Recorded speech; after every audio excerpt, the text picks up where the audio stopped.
Good evening, I'm Shawn Yao. I'm Pauline Verzosa. And I'm Edwin Gao, sitting in for Ces Oreña-Drilon. There's no bigger story tonight than former President Duterte remaining in detention. This after the International Criminal Court's appeals chamber rejected his appeal for temporary freedom. But there's still that more important and still undecided issue of Duterte's fitness to stand trial. Back here at home, we have more developments on the flood control scams probe and prosecution, with President Bongbong Marcos ordering tight watch on the air assets of Zaldico and a disgraced DPWH engineer returning 110 million pesos to the government. And many are calling the DTI secretary out of touch, even tone deaf, when she said that 500 pesos is enough for a simple Noche Buena. Trade Secretary Cristina Roque's so-called clarification is not helping her case.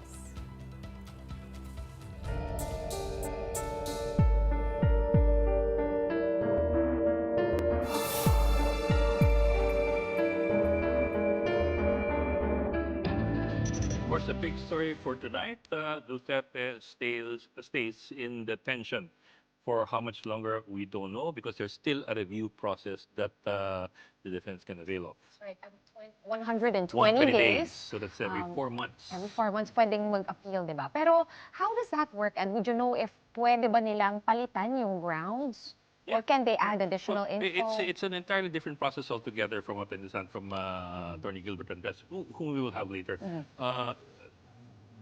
They can avail of the cycle of every 120 days. You can ask for a review of the particulars of a case and Because see if condition could change. Yeah, because conditions can change from day to day, month to month, and week to week. So yun, that is available to them, and so I suppose you can expect that they will avail of that every 4 months. But also that the fitness to stand trial, that's a whole separate issue. That's a whole separate issue outside of itong interim release. So walang bearing ito, no, Walang on each bearing. other. And also the deadlines for that is still coming up next month. So it's beyond this decision-making process. If I'm right, December 5 ang deadline for Hindi, the this week na submission. yun. This coming This week. coming- Ang submission. Next week, this coming week. Ang parating na week. Okay, December 5 for the submission of the 3 medical experts on their recommendations. It can be made jointly or separately. And then December 12 for the response of the stakeholders. And after that, I suppose the decision will be made by the pre-trial chamber. But interestingly, the ICC will also be adjourning, right, for the holidays, and they won't be back until January 27th, is Mahaba-haba. it? No. Parang meron sang Chinese New Year ba yan? Well, actually, Hindi parang naman, kasi, di ba, multi-national, multi-ethnicity That's true. rin. So maybe That's they're true, of considering course. all the holidays. Yeah. But yun nga, as per Attorney Gilbert Andres, the calendar of the ICC states that they return on the 27th of January. Basically, the end of January. Yes. And that's the only time that everything will resume all over again. Remember, we are so far 4 months delayed as far as the confirmation of charges is concerned. It was originally scheduled for the 23rd of September, if I remember right. 23rd? September 23. 23. That's it naman. Yeah. Yeah, but it was also the defense, no? Sila Attorney Kaufman yung humingi na ma-delay ito. Oo. Because of, among other things, the issue of his fitness to stand trial. So we have that as well. So by September 8, there was a decision made to defer or postpone the confirmation of charges. And that has not yet been rescheduled. What are they waiting for? Would we know? I suppose ito, yung interim release. And Settle. and remember, di ba, the appeal was partly because of supposed issues with the medical condition of the president. And that's only coming up next month with the submissions of the medical experts and the responses of the stakeholders. But isn't it also correct to say that whether or not he is found to be fit or unfit for trial, it will also have no bearing on the release, on an interim release of some sort? Okay, and as we said, the International Criminal Court's appeals chamber has rejected the bid of former President Duterte for temporary release. And just like the first time, the vote was unanimous. The reactions are steadily coming in as we speak. Well, the defense team stated 3 grounds for the request: health, the state that's willing to receive him, and humanitarian reasons. And let's get more from News 5 anchor Ruth Cabal, who is joining us all the way from The Hague. Ruth, kamusta ang mood dyan sa ICC? I can see nasa labas ka. And Oo, actually, nandito na ako sa labas. Teka lang, lalagyan ko ng gumagalaw yung ano ko, tripod ko. sige lang, sige lang. Ah, Actually, pwede kasi mo hawakan mo. sobrang hangin. Kung gusto mo hawakan mo, kung gusto mo hawakan mo, para you can show us around. Oo.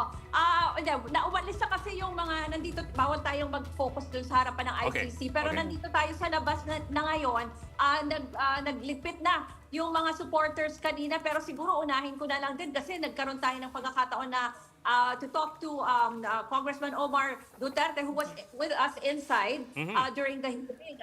Kasama natin siya doon sa public gallery. Actually, tinitingnan ko nga yung reaction niya while the chamber's judge was reading yung decision, no? At nakita ko tahimik lang siya doon. Pero nung nandito na kanina, nung in-interview natin siya, sinabi niya syempre na hindi nila nagustuhan ito nga naging desisyon ng appeals chamber, lalo na sinasabi niya pa nga magpapasko. Tapos sabi niya sa akin, may nakaschedule siya na pagbisita ngayon kay dating Pangulong Duterte. So sabi niya, kailangan daw compose niya yung sarili niya dahil ayaw niyang ipakita na malungkot siya pag humarap siya sa kanyang lolo. Pero para lang marinig nyo na rin, no? I-roll natin yung naging interview natin, short clip from Omar Duterte.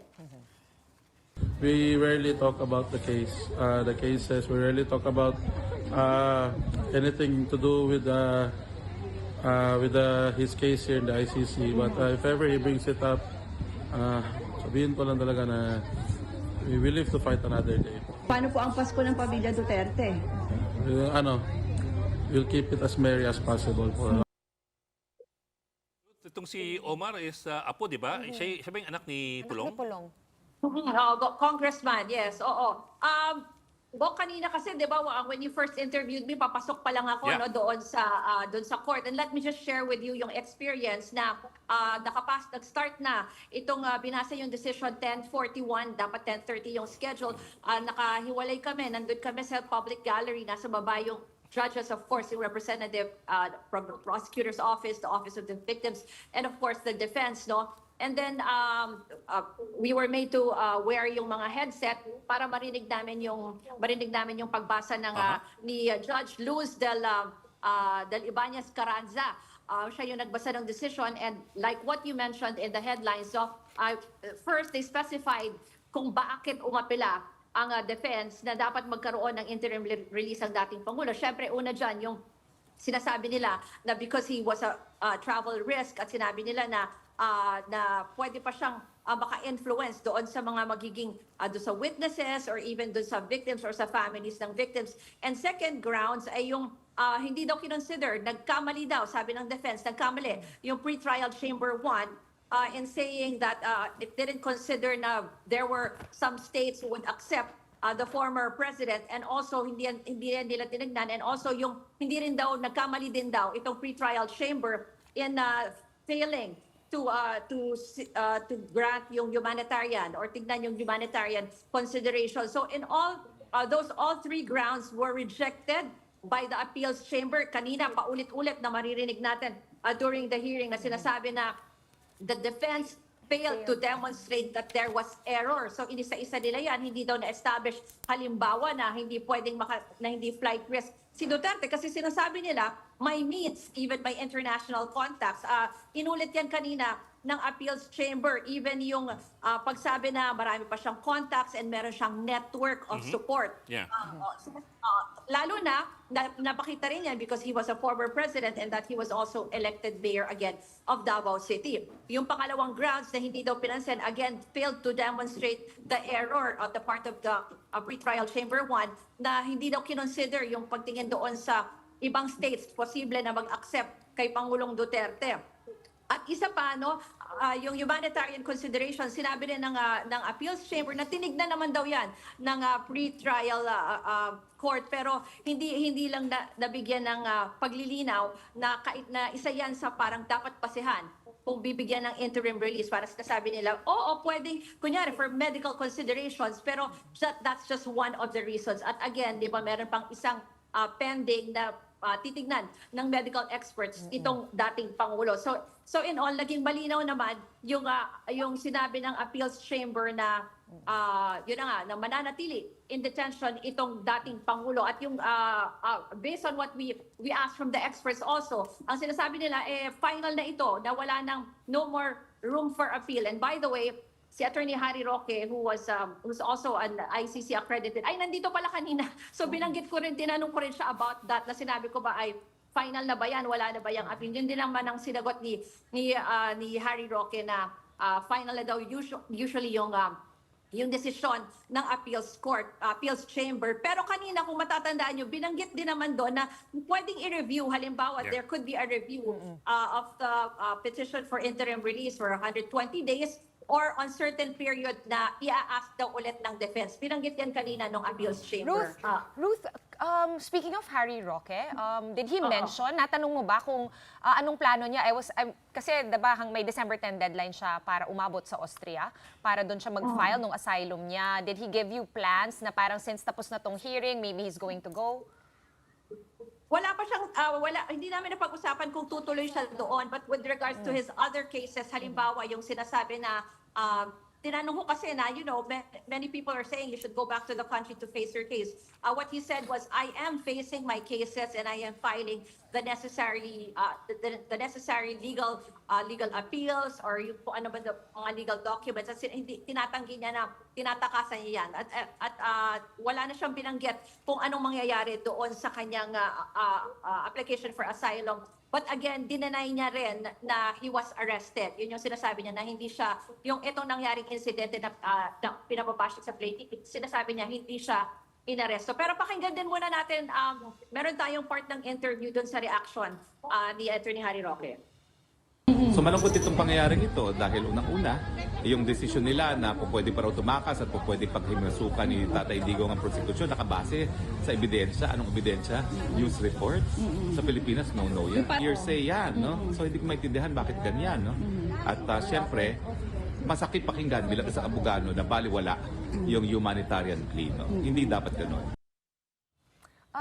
Ruth, another quick question, no? Were you able to get a hold of Attorney Nicholas Kaufman? Kasi gusto ko lang malaman kung parang nag-tune in din ba si Digong live, si former president live, or pinuntahan niya ba after to brief him? Ano ba yung situation doon? Unfortunately, hindi tayo nagkaroon ng pagkakataon na makita si Attorney Kaufman dito sa gathering of the Duterte supporters kanina. Susubukan natin kasi lilipat tayo doon dahil sinabi ni Congressman Omar na dadalaw siya. So susundan natin siya doon after this report ay lilipat tayo doon sa may bahagi ng detention center. So titignan natin if maabutan natin doon si Attorney Kaufman. But we were just, I guess, nakita nyo rin naman doon sa camera, doon sa live streaming na he was just, intently listening to the decision as it was being read. Kasi nandun din sila sa part sa baba doon sa side kung nasaan yung mga judges. Yung binabanggit ko lang kanina, unanimous ang naging decision ng appeals chamber, although only three of the 5 judges were present during the reading of the decision. And Ruth, may iba pa bang nakapending ang kampo ni former President Duterte before the appeals chamber? Kasama na yung jurisdictional challenge nila doon sa ICC. Yeah. Kasi yun na nga, yun pa yung susunod na pending yung appeal for yung jurisdiction, ano? So isa pa yan sa hinihintay natin. Pati yung motion for adjournment, dito kasi papasok yung medical tests ni dating Pangulong Duterte kasi nga parang pinapa-adjourn nila because of yung his health, yung kanyang kalusugan, ano? So diyan yung pinayagan na i-check si dating Pangulong Duterte ng mga medical experts. So hihintayin din yan kasi meron silang kailangang isubmit na requirements related to that by this December, I think. Tungkol siya sa yung motion for adjournment and yung gagawing medical examination. Pero Ruth, pagdating naman doon sa trial, what's next? Is there more clarity now on kailan na mangyayari yung confirmation of charges ni former President? Wala akong, hindi ko maano yung legal aspects on that. But yun na nga, magkakaroon pa ng confirmation, hearing for the confirmation of charges. So dun pa lang, again, malalaman kung kailan uusad itong kaso, itong formal trial. So titingnan natin kung anong susunod. But as far as itong ang issue ng interim release, tapos na ito at resolved na ito and he will remain in detention. Ruth, pahabol na lang, I understand, siyempre, malungkot yung mga Duterte supporters there. Pero at the same time, sila ba'y nagpupuyo sa galit dahil sa naging resulta ng pinaka-iintay na appeal? It's more of yung nakita ko sa sentiment nila actually. More of emotional sila. Lumalapit ako sa kanila kung pwede silang ma-interview. Sinasabi nila, naku, baka maiyak ako. Ganyan yung, I don't think, anyway, sinend ko na siya. Pero mga ganun yung mga reaction nila. More of emotional sila, nalulungkot sila. Yung isang na-interview ko rin, sinabi nila na hindi daw sila mawawala ng pag-asa. Parang gano'n. Yun ang sinasabi nila. So, but of course, binanggit din nila na bakit naman may mga kina-question din sila na bakit naman naging gano'n yung decision, especially nga considering the health and yung 80 years old na daw ang dating Pangulo. Quick last follow-up, Ruth. Yung supporters na banggit mo nag-pack up na, did they move doon sa may detention center side? Or they packed up na talaga for the day? From what I know, ay may ilan sa kanila nalilipat doon. Kasi nga, ang sabi sa atin ni Congressman Omar ay dadalaw daw sila ngayong hapon. So, susunod rin tayo doon after this report. Okay, maraming salamat for that update. News 5 anchor Ruth Cabal reporting live from The Hague in the Netherlands. At this point, let's read some more reactions on the rejection of former President Duterte's interim release appeal from Palace Press Officer Claire Castro, and we quote, "The International Criminal Court has already made its decision and the Palace respects it." It was just that, short and sweet. And this one's from the Duterte family. The family accepts the ICC Appeals Chamber's decision with peaceful hearts, and we will continue to work with the defense team on the case, and we'll keep supporting former President Rodrigo Duterte with our daily conversations. We thank everyone who prayed with us today. From former Senator Sonny Trillanes, and we quote, "Ngayon na natundukan na iyang interim release na yan, sana'y huwag nang magpaasa ang leaders ng Duterte camp sa mga supporters nila. Hindi na makakalaya si Duterte bilang kabayaran sa libu-libong Pilipinong pinagpapatay niya." And as promised, we're getting more reactions. Let's bring in Attorney Israelito Torreon, an ally of the former president. Attorney, good evening po, and thank you for joining us again. Yes, good evening. Good evening po sa inyong lahat. Thank you, sir. Magandang gabi po. Yes, sir. Sir, of course, we do understand that you're not part of the legal team in The Hague in the ICC case, but you are part of the local legal team handling the cases here in the Philippines. Una-una po, ano po reaction nyo dun sa nangyari? Well, I accepted it with a peaceful heart, though at one time I was apoplectic. I posted it. I was hoping that the third ground would be granted, although I was not so hopeful insofar as the first two grounds were concerned. But nangyari na yan, wala tayong magawa. Let's just move on and continue to hope for the best. Sir, the third ground, you're referring to humanitarian grounds. Yes, and I'm referring to the humanitarian grounds because indeed the grounds are very clear and evidences were presented that he needs to be out of prison. But, hindi lang ako masyado magkomento kasi I made a commitment that I will not make comments especially on the substantive issues of the case on the ground that I'm the lead counsel here of the petition for certiorari of the former president and Senator Bato de la Rosa. Okay. Attorney, I was wondering if you're in Davao. If you are in Davao, what are the sentiments of, the everyday Davaoenyo? Umaasa pa ba?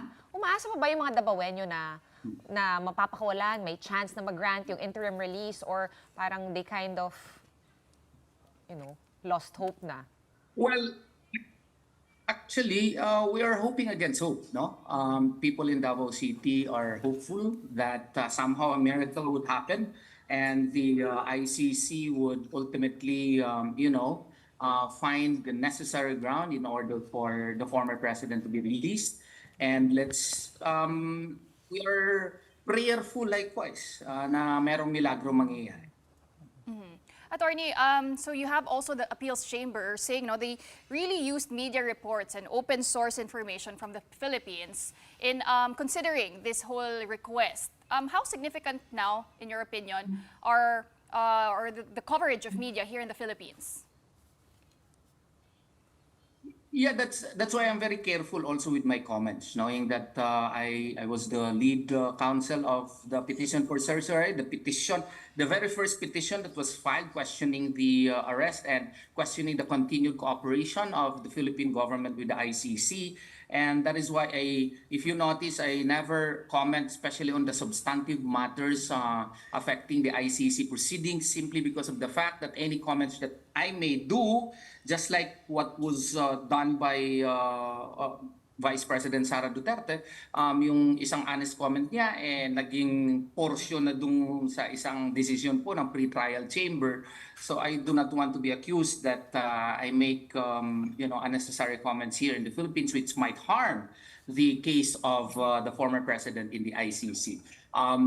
Reportings here would really have a bearing in the ICC decision. As well as family statements. Having said that, no, gawin ko lang sa question ni Pawi, Attorney Torreon, is the Duterte family, all members, are they now more mindful of, statements that they make kahit na ambush interview, because everything finds its way online nowadays? Well, I am incompetent to really say that, but I can observe that they are now, mindful of what they say. Because indeed, any comments would have an effect, no, in the proceedings before the ICC. Ibang-iba po yung procedure po ng ICC dito po sa ating bansa. Attorney, may iba ko na konti. Ano po yung update dun sa petitions ninyo with the Supreme Court on Duterte and on Bato de la Rosa? Do we have any updates on that? Yes, I already filed 6 motions for issuance of TRO, the latest of which was the declaration of Ombudsman Remulla that he has a copy of the warrant of arrest as against, as against Senator Bato de la Rosa.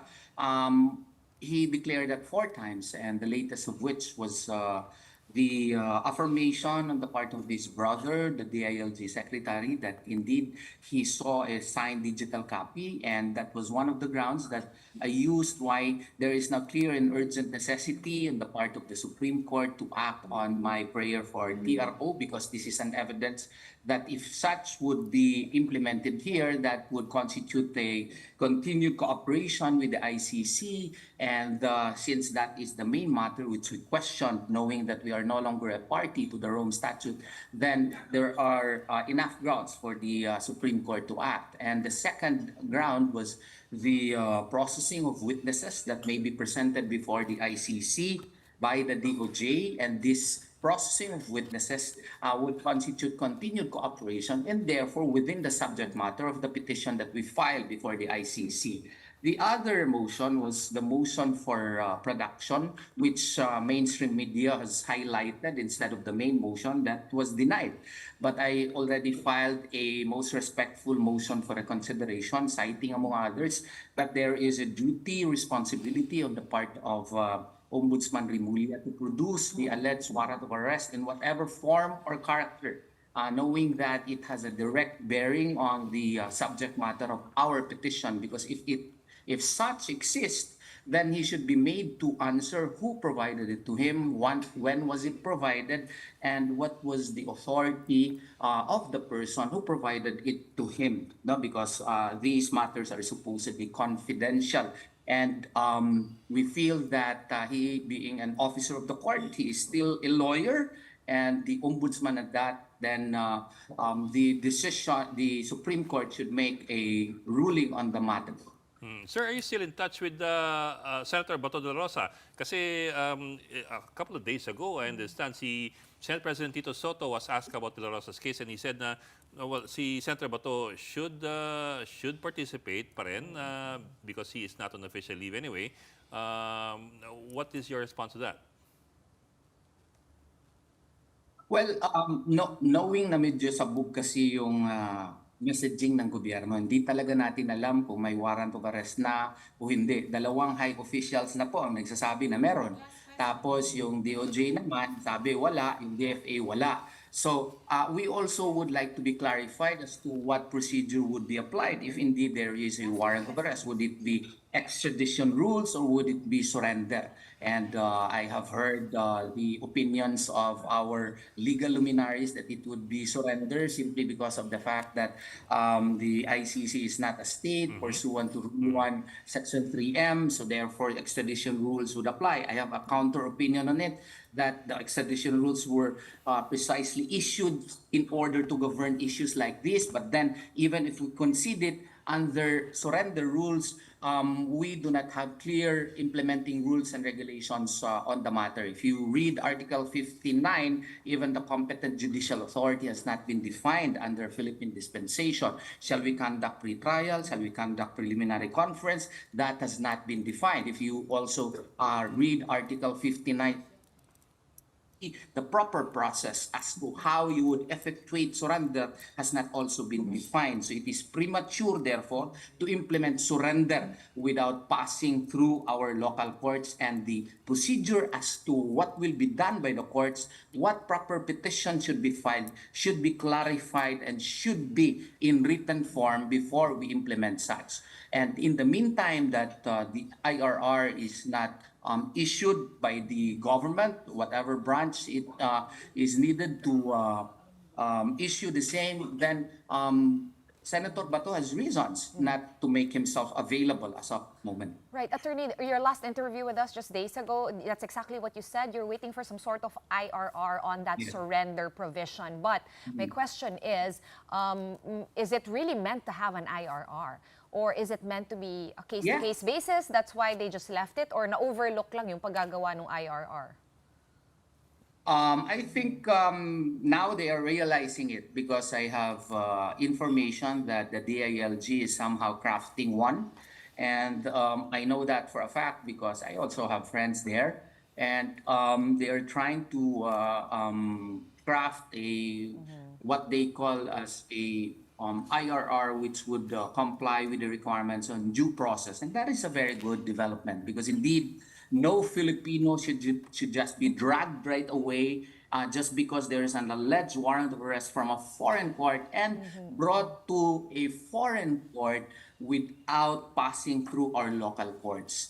We have functioning court system here. Kung may kaso si Senator Bato, ang amin pong stand ay Pilipino po siya, pailan ninyo ng kaso dito sa Pilipinas at aming haharapin.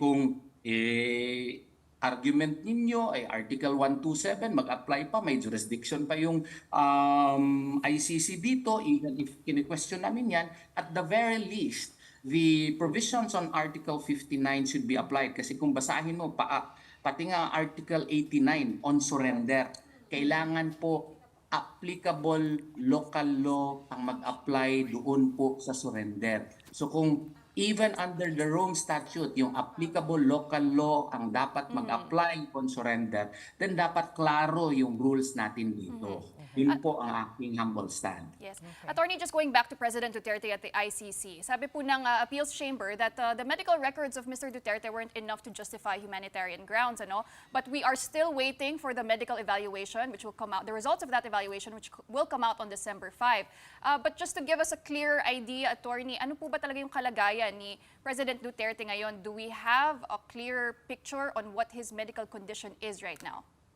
Well, what I can only say is his condition is not good. And, legal experts would tell you that decisions of appeals chamber are final. That is really indeed the general rule, especially on decisions on the merits. But there are likewise interlocutory decisions. And I humbly believe, I may be wrong, that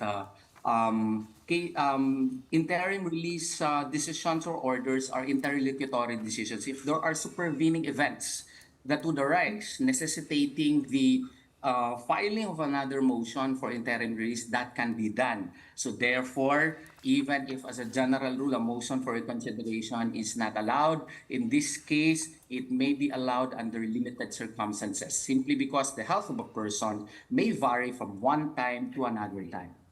Okay, maraming salamat for talking to the Big Story at Tony Israelito Torion. Thank you, sir. On to other news, President Bongbong Marcos orders the return of former Congressman Zaldico's air assets. He told the Department of Transportation and the Civil Aviation Authority of the Philippines to coordinate with Malaysia and Singapore, where COS assets are reportedly armed. These aircraft are registered under COS company Misibis Aviation and Development Corporation. The Anti-Money Laundering Council, or AMLAC, has already issued a freeze order on COS air assets. You cannot steal from Filipino people and expect to hide or fly away on your private jets. You have the money to run, but you cannot outrun the Republic of the Philippines. Kaya kayo mga pugante, umuwi na kayo. Ang payo ko sa inyo, hindi na kayo turista. Hinahabol na kayo ng batas. Meanwhile, the president also reported that former DPWH Bulacan District Engineer Henry Alcantara returned 110 million pesos to the government. Marcos said Alcantara will return 200 million pesos more in the coming weeks. This government intends to bring back every peso, every asset, every person responsible and return it to the Filipino people. Naspawi has just reported dismissed Public Works Engineer Henry Alcantara has indeed returned some kickbacks that he funneled from flood control projects. The 110 million pesos is a portion of the estimated 300 million pesos that Alcantara admitted to have stolen from the national budget. Bundles of cash filled the table when the DOJ presented the funds this Friday. Justice Acting Secretary Frederick Vida said Alcantara's Senate detention hindered him from returning the whole amount. The cash will undergo validation before being turned over to the government's coffers. Ang maganda po nito, sa bulsa po ng mamamayang Pilipino pupunta to. Sa Bureau of Treasury po ang mag-i-issue. Pagkatapos po, checkin pa raw eh. Kung may counterfeit, kung kulang yung bilang and everything, may proseso ang land bank. At pagkatapos nun, mag-i-issue ng official receipt ang Bureau of Treasury. And with this, Alcantara is now provisionally admitted to the Witness Protection Program. However, he will have to wait before becoming a full-fledged state witness since the DOJ still needs to assess the veracity of his testimony. Public Works Undersecretary Roberto Bernardo, or former Public Works Undersecretary, I should say, has also committed to return 7 million pesos from one of his frozen bank accounts. And as for the Discayas, well, they have yet to reach out again to the Justice Department. And it's a scene straight out of the action series. A battalion of police officers surrounded a hotel in Pasay City to hunt 3 executives of SunWest Corporation, but they ended up empty-handed. Hundreds of PNP and NBI personnel attempted to arrest SunWest board members Consuelo Aldon, Noel Cao, and Anthony Ngo at the Pasay Hotel. SunWest was founded by resigned lawmaker Zaldico. The 3 are part of the 16 personalities slapped with arrest warrants in connection with the flood control mess. The CIDG received information that the 3 are disguising themselves as employees. In this News 5 exclusive video, authorities entered the hotel's kitchen and event hall, but after 1 hour of searching, none of the 3 fugitives were found. The CIDG said that hundreds of cops deployed were not an overkill. That's the same number of forces who will hunt for the remaining fugitives. Authorities warned against coddlers of these suspects that they will also be held accountable. We have more stories for you when we return. This is The Big Story on One News. Stay tuned.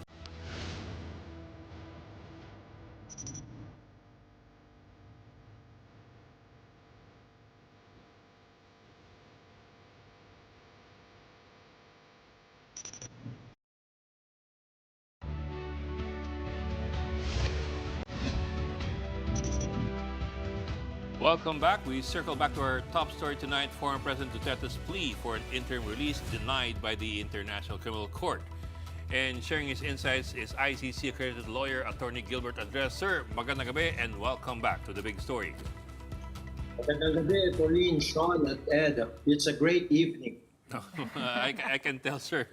Sir, I'm sure you've been in touch with the families of the victims and as well, maybe the witnesses. Can you tell us the reaction to everything that's happened tonight?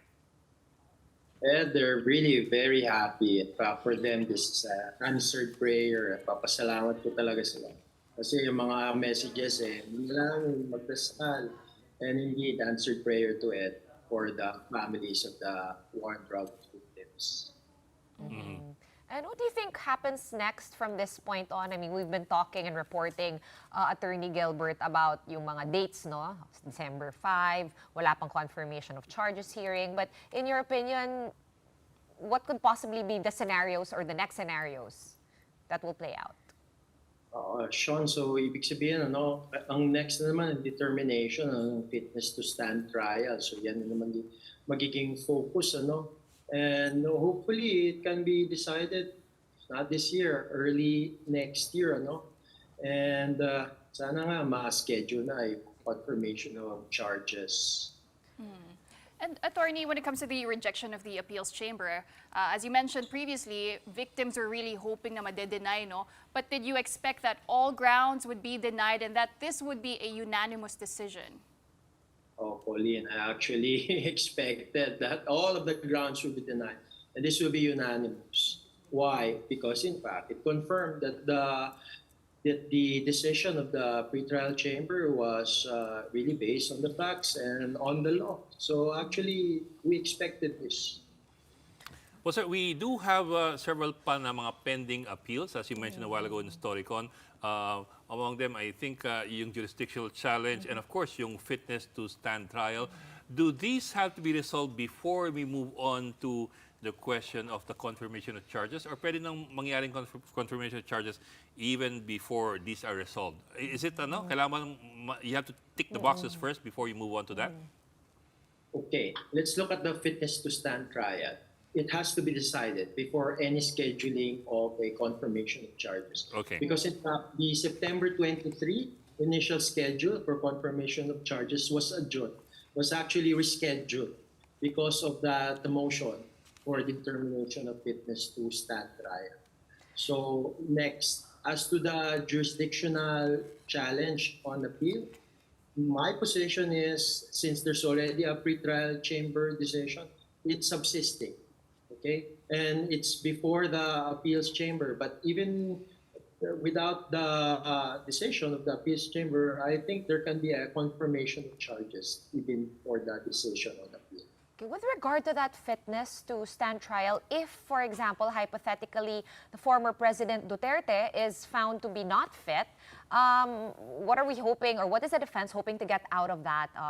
Posibleng pakawalan siya, or help us understand, Based on that, for me, far-fetched hypothetical scenario, remember I also stated a term earlier, de novo, at that time.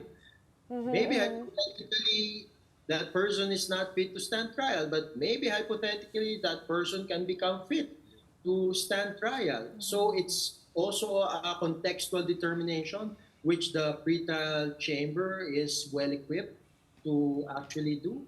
So maybe in the future there can be a determination again of that person's fitness to stand trial. But I'd like to add, since that person, Mr. Rodrigo Duterte, signed his own waiver, therefore he understood it, he read it, he understood his right, he understood his right to waive, and he understood his signature. So for me, that's a confirmation on its face that he is fit to stand trial. Yeah, but for example, he is found with some medical conditions. What I mean is, what kind of effect would that have on his case? Will the trial still continue and he'll just be, not present in the courtroom?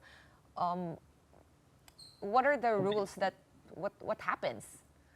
That's a good question, because if you look at the order of the pretrial chamber, there were two issues that were given to the three-person panel of experts. The first issue, and I'm paraphrasing here, is that to determine whether or not there are any medical conditions that might affect the participation of that person in proceedings such as confirmation of charges. Therefore, medical conditions that might affect. Secondly, whether there are any mitigating factors or any mitigating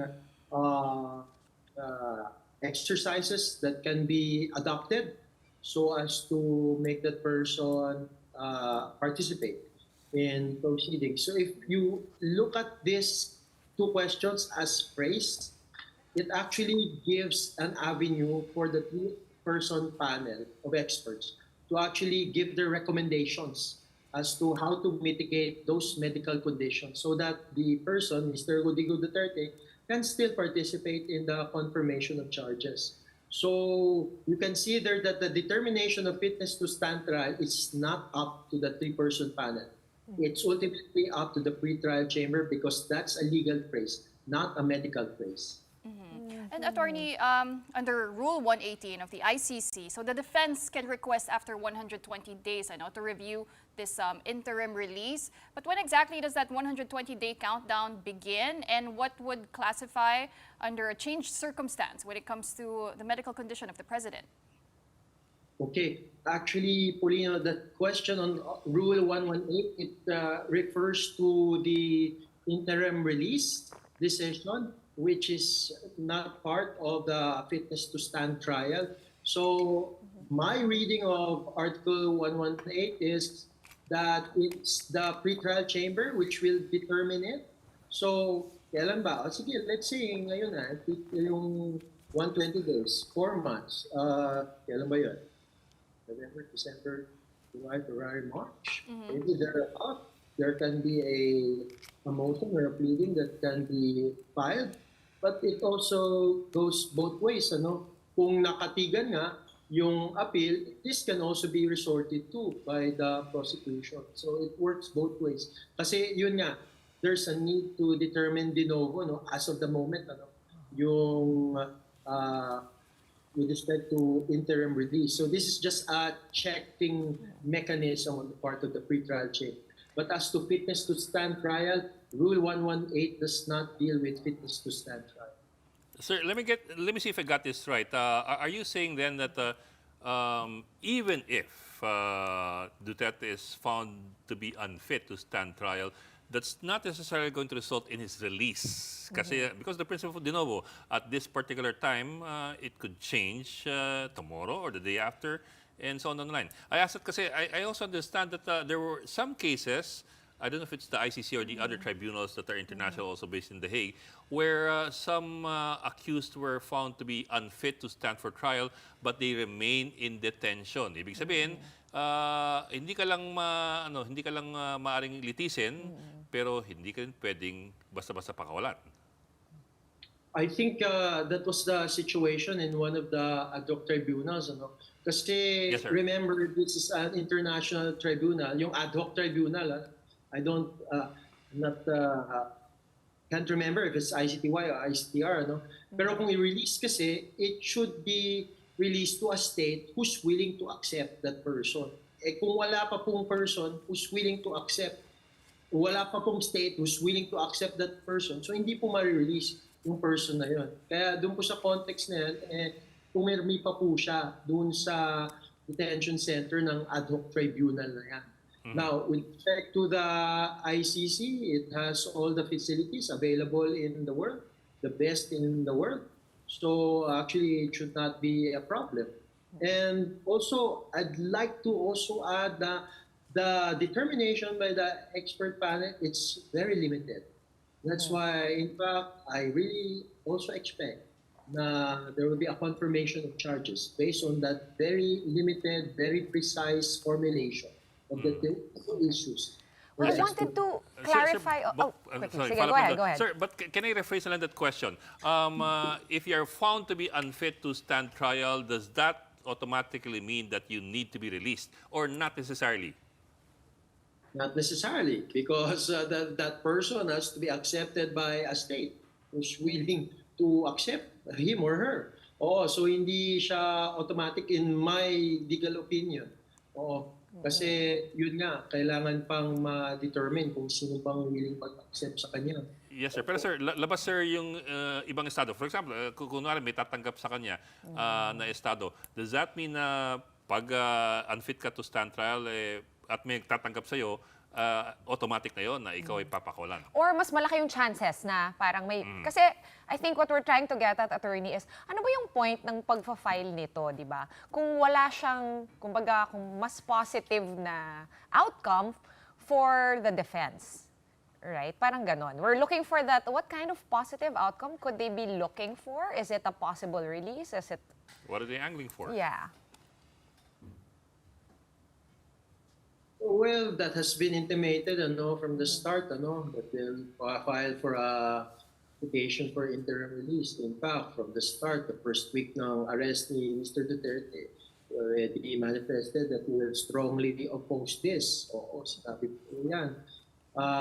As to their ultimate motive, I don't really know. But to be frank and to be very candid, all of these pleadings has really resulted to undue delay for this case to go onto confirmation charges. Okay. Well, speaking of that, I just wanted to get a clarification about the holiday schedule. We were discussing earlier in the show na parang may Christmas break then or holiday break. Na Will they work? okay. Work from home? Holiday, yung holiday talaga sa ICC technically, yung mga holidays ng The Hague, ng the Netherlands, such as Christmas, New Year, kaya hindi po sila mag-work doon. Now, I think, meron din silang their own holiday break, and kailan ang start ng judicial calendar year ng ICC? It's January 27. That's the start of the judicial calendar year. At meron pa nga silang mga program to start that, to kick it off. Well, Attorney, it's already been 8 months now since President Duterte was detained over at the ICC, and it looks like this is going to be a prolonged trial, even though we earlier expected na mabilis gumalaw ang ICC. But then you also have Mr. Duterte's camp filing several motions. But on the side, on the part of the victims, is this also an opportunity for you to strengthen your case, to find more witnesses and evidence? Well, I think that the case is already strong from the start. That's why we really want to go to confirmation of charges. And with respect to the victims, let's be very specific. It's not really the burden of the victims to prove the case. That's the burden of the Office of the Prosecutor. But of course, we are willing to help, willing to assist the Office of the Prosecutor. The burden really for the victims is to show the harm suffered because of the Philippine war on drugs. Okay, maraming salamat sa inyo po, Attorney Gilbert Andres, ICC accredited lawyer. All right, now in other news, the second wave of the trillion peso march is all set for Sunday, November 30 at the EDSA People Power Monument. The mass action is meant to amplify calls for accountability in the anomalous flood control scam. The Akbayan Group, which is one of the participants, clarifies that they are not calling for the resignation of President Bongbong Marcos. For BBM to be accountable, for BBM to explain and respond to the charges, and for BBM to take on concrete political actions, hindi puro propa lamang. Itong issue ng pananagutan ay napakahalaga sa atin dahil kita naman natin apektado tayong lahat sa sobrang grabing korupsyon. At kailangan maitigil na natin ito. Akbayan, though, is in line with calls for Vice President Sara Duterte to step down. That's because the VP had already been impeached by the House of Representatives. Definitely, kailangan managot ng mga Marcoses. Huwag lang po natin ipapahijack sa kampo ni VP Sara na talagang naghihintay. Sabi nga niya, ready na siyang mag-assume kung sakali man, di ba? Meanwhile, Defense Secretary Gibo Teodoro is warning participants of Sunday's rallies with arrest if they drum up support for destabilization of the government. Aside from the trillion peso march on EDSA, more progressive groups will be holding protests in Manila. Totally illegal, and that's inciting to sedition. So when you say withdrawal of support, it's an indirect way of saying I'll take over, which is illegal. The Manila Police District has announced road closures for the anti-corruption protests on Sunday, November 30. And these are on portions of Bonifacio Drive, Rojas Boulevard, Calao Avenue, and Taft Avenue.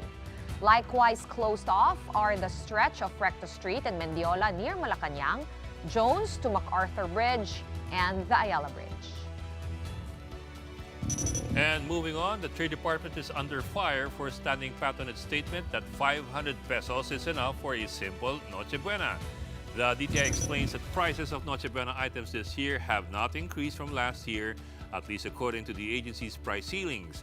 In a press conference meant to clarify her earlier statement, Trade Secretary Cristina Roque cited the DTI's Noche Buena price guide list. Celebration, I should say, that's actually for those that just want yung regular na handa. Kasi not everybody naman wants to celebrate ostentatiously o yung sobra-sobra. It really depends on ilan po ang kakain. Or ilan po ang ihanda? Marami na rin ngayon yung single parent. Or let's say, mother, father, iisa lang po yung anak nila. The 500 pesos is enough for them to already have at least a good celebration, Noche Buena celebration for Christmas. And the palace is on the DTI side. Here's what Palace Press Officer Claire Castro had to say about the matter. Hindi mo siguro pwedeng pagsabay-sabayin. Pwede isa. Pwede ham siguro. Meron namang murang ham. Meron, di ba? Yung per shape, mura lang yun. Kung bibili ako ng 1 kilo na ham, na mumurahin, hindi yung may brand, pwede. Ham lang. May mga grocery stores na may discount. Pag malapit na yung, let's say, 3 months, na dapat mabenta na ito lahat, depende po yan si diskarte. Some lawmakers are criticizing the DTI. House Assistant Minority Leader Ed Gabriela, Representative Sara Elago calls the DTI, and we quote, detached from reality. Kamanggagawa Party List Congressman Eli San Fernando says the DTI's belief that 500 pesos is sufficient for a decent Noche Buena reflects a dangerous disconnect between the government and the realities of Filipino families struggling with rising prices. All right, on a much lighter note, the flagship Time Zone branch in Glorieta 4 has reopened after months-long renovation. And it is all about bundled offers and social play. Executives say that's really the key to the Filipino market. Mobile Journal Amy Atienza tells us more. After 4 months of renovation, Time Zone in Glorieta 4 has reopened its doors to the public, this time with more games and social play experiences. This flagship store in Glorieta was the first ever branch in Metro Manila, opened in 1998. They've expanded it from 900 square meters to nearly 1,400 square meters, now housing over 120 games and attractions. It's a venue which later on pretty much birthed all our 51 venues and 55 satellite locations. So feels great to finally launch it and convert it from a regular amusement center into a multi-attraction family entertainment center. Multi-attraction means more value for money, shared entertainment features like social bowling, karaoke zones, and a billiards area. Executives say that's what they've noticed about the Filipino market, a preference for group activities that are fun for all ages but don't come with a big price tag. So buy one, get one offers are always a big hit. Then they can go to, let's say after they play bowling for 30 minutes, they can go to our music rooms, sing for 30 minutes. Some of them may end up later on playing billiards again, groups of 4. So again, we really brought the attractions here for social playing, so people can play together as family, friends, and even office mates. Time Zone has also pushed into the digital space, adding virtual reality games and rolling out an app. Before the year ends, it's planning to open 2 more locations to add to its portfolio of 51 full-size locations. In 2026, it will launch 6 more outlets.